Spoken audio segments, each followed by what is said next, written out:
இது மிகவும் தெய்வீக ஆற்றல் கொண்ட நேர்மறை சக்தி கொண்ட ஒரு அற்புதமான பணவசிய ஒரு பொருள். இந்த பொருளை கொண்டு நம்ம நிறைய தாந்திரிகம் செய்யலாம். இது பணம் வைக்கிற இடத்துல இருக்கலாம், பூஜை அறையில் வைக்கலாம், இல்லை வீட்டு வாசப்படிக்கு முன்னாடி, நில வாசப்படிக்கு முன்னாடி வைக்கலாம்.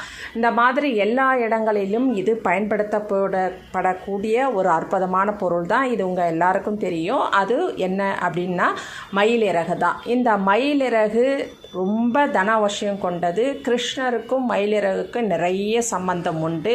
அவருடைய தலை கிரீடத்திலேயே மயிலிறகு தான் கண்டிப்பாக இருக்கும். அதனால் அவருக்கு ரொம்பவும் பிடித்த இந்த மயிலிறகை நான் ஒரே ஒரு மயிலிறகாவது ஒரு 10 ரூபாய் கொடுத்தாவது வாங்கிட்டு வந்து அன்றைய நாளில் நம்ம வீட்டு பூஜை அறையில் வச்சு நம்ம வழிபாடு செய்யும் பொழுது நம்ம வீட்டில் இருக்கிற பூஜை அறையில் இருக்கிற கிருஷ்ணர் படம் முன்னாடி வைக்கலாம், கிருஷ்ணர் சிலை முன்னாடி